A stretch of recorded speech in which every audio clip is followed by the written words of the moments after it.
की कोशिश की कि आखिर क्यों सऊदी अरब में ही सबसे ज्यादा पेट्रोल और डीजल के कुएं बने हुए हैं और लगातार इनकी कीमतें आसमान क्यों छू रही है। अगर नहीं तो आज का ये वीडियो आपको पूरा जरूर देखना चाहिए, क्योंकि हम बताने वाले हैं पेट्रोल और डीजल आखिर कैसे बनता है और धरती के अंदर पेट्रोल और डीजल कैसे पैदा हुए। तो जानकारी भरा सफर स्टार्ट करने से पहले वीडियो को एक लाइक करके चैनल को सब्सक्राइब कर लीजिए, क्योंकि वीडियो हमने बड़ी मेहनत से बनाई है। चलिए शुरू करते हैं। दोस्तों, मॉडर्न जमाने के साथ ही महंगाई के चलते पेट्रोल और डीजल की कीमत भी आसमान छू रही है। जो पेट्रोल 1990 में 12 रुपए में बिकता था, वो अब 110 रुपए में बिकने लगा है। और अगर यही हाल रहा तो वो दिन दूर नहीं कि पेट्रोल और डीजल के लिए हमें या तो लोन लेना पड़ेगा या किडनी बेचनी पड़ेगी, क्योंकि आज के वक्त में पेट्रोल और डीजल इंसान की एक अहम जरूरत बन चुका है।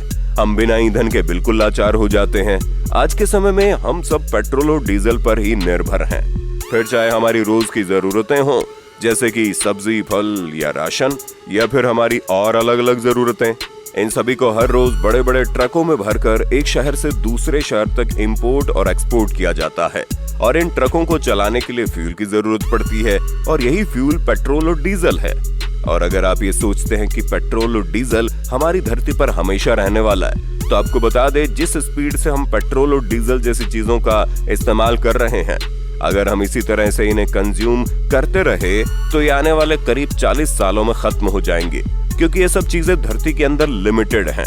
और जैसे जैसे पेट्रोल और डीजल खत्म होता जाएगा वैसे वैसे इनके दाम लगातार बढ़ते जाएंगे, और जब ईंधन के दाम बढ़ते हैं तो इसके साथ साथ सभी महंगाई भी बढ़ जाती है, और हम पूरी तरह से इन्हीं रिसोर्सेस पर निर्भर हैं। लेकिन दोस्तों, हमारे भारत में पेट्रोल जमीन से नहीं निकलता, और इसी वजह से हमें दूसरे देशों से पेट्रोल को खरीदना पड़ता है, और ये पेट्रोल हमें कच्चे तेल के रूप में मिलता है, जिसे रिफाइनरी में साफ करके पेट्रोल बनाकर इस्तेमाल में लाया जाता है। और यही वजह है कि हमारे देश में पेट्रोल की कीमत लगातार बढ़ती जा रही है। वहीं सऊदी अरब और खाड़ी देशों में जहां पर पेट्रोल के कुएं मौजूद है, वहां तेल पानी से भी सस्ता है और कौड़ियों के दाम में बिकता है। लेकिन आखिर ये पेट्रोल और डीजल बनता कैसे है और ये जमीन के अंदर आया कैसे?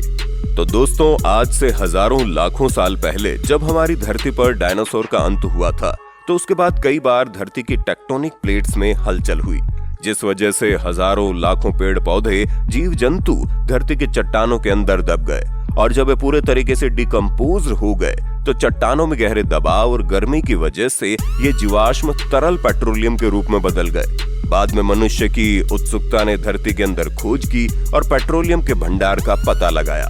लेकिन अगर आपको ऐसा लगता है कि धरती को खोद कर सीधे पानी के कुएं की तरह पेट्रोल निकाला जा सकता है, तो ये आपकी गलतफहमी है, क्योंकि हमें धरती के अंदर पेट्रोल एक काले और गाढ़े तरल पदार्थ के रूप में मिलता है, जिसे पेट्रोलियम कहते हैं।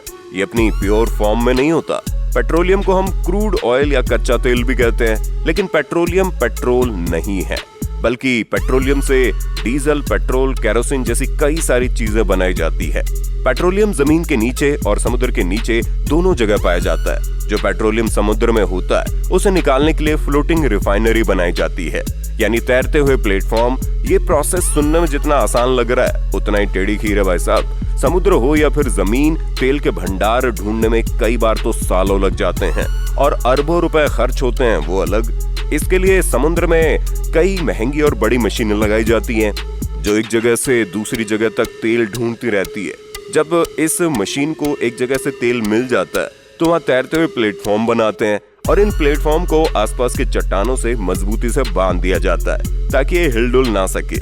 इसके बाद समुद्र के अंदर ड्रिलिंग की जाती है, जैसे घरों में नल लगाने के लिए ड्रिल करते हैं। लेकिन ये जो ड्रिल होती है वो हजारों फीट नीचे तक होती है। जब तक हमें पेट्रोलियम ना मिल जाए, और एक बार ऐसे ड्रिल से पेट्रोलियम मिल जाता है तो हम उसमें पाइप और पंप का सिस्टम फिट कर देते हैं, जिससे हमें लगातार पेट्रोलियम मिलता रहता है। और पेट्रोलियम को निकालने के लिए इसे कारखाने यानी रिफाइनरी में ले जाया जाता है। इन रिफाइनरी में कच्चे तेल को बड़े बड़े बेलनाकार सिलेंडर के बर्तनों में डालकर गर्म किया जाता है, और फिर अलग अलग तापमान पर कच्चे तेल को हीट किया जाता है। उसके बाद अलग अलग पाइप में निकाल लिया जाता है। इस प्रोसेस को डिजिटलेशन कहते हैं, जिसमें पेट्रोलियम से पेट्रोल, डीजल को अलग करने के लिए इन्हें इनके अलग अलग बॉइलिंग पॉइंट पर उबाला जाता है, और कोई भी चीज उबलने के बाद लिक्विड स्टीम से गैस स्टीम में कन्वर्ट हो जाती है, यानी भाप में बदल जाती है। डिस्टिलेशन को समझने के लिए आप एक छोटा सा एक्सपेरिमेंट कर सकते हैं। मान लो आपका कोई टीचर आपको एक गिलास पानी में नमक घोल कर दे और आपसे कहे कि नमक और पानी को अलग अलग करो, तो आप क्या करेंगे? आप ये काम डिस्टिलेशन की मदद से बहुत ही आसानी से कर सकते हैं। बस आपको उस गिलास के पानी को एक पतीली में डालकर गैस पर गर्म होने के लिए रख देना है, क्योंकि पानी 100 डिग्री सेल्सियस पर उबलता है और नमक 1500 डिग्री सेल्सियस पर उबलता है। इसलिए कुछ ही समय बाद पानी भाप में बदलने लगेगा। अब भाप को इकट्ठा करने के लिए आप एक तिरछी प्लेट लगा सकते हैं। प्लेट भाप को इकट्ठा करके पानी की बूंदों में बदलती रहेगी और इन गिरती बूंदों को आप किसी बर्तन में स्टोर कर सकते हैं और कुछ टाइम बाद आप देखोगे कि पतीली का सारा पानी साइड वाले बर्तन में इकट्ठा हो गया।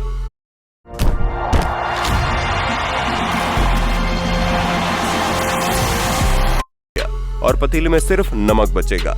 इस तरीके से आप पानी और नमक को अलग अलग कर सकते हो और इसी प्रोसेस को हम डिस्टिलेशन कहते हैं।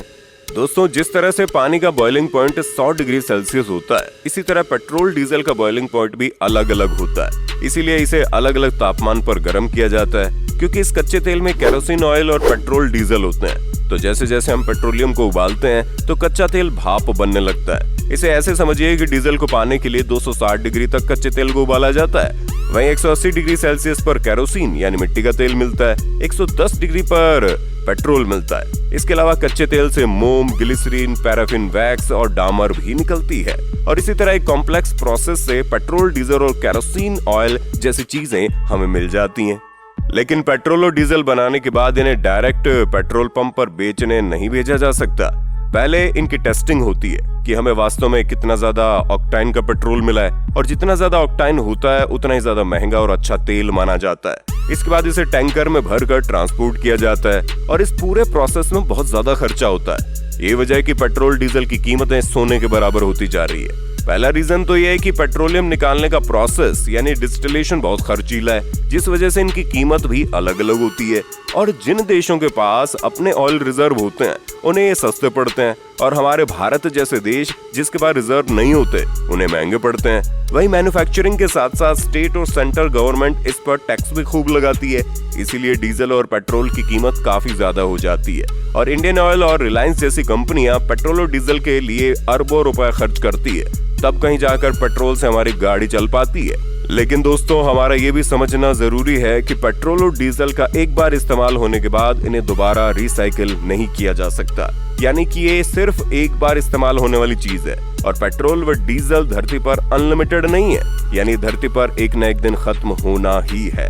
और इसी वजह से अब इलेक्ट्रिक गाड़ियां बनाई जा रही है, जिससे आने वाले टाइम में जब पेट्रोल और डीजल जैसी चीजें खत्म हो जाएंगी तब भी हमारा काम चलता रहे और हम सिर्फ पेट्रोल और डीजल पर निर्भर ना रहें। तो दोस्तों, उम्मीद है आज की वीडियो आपको पसंद आई होगी।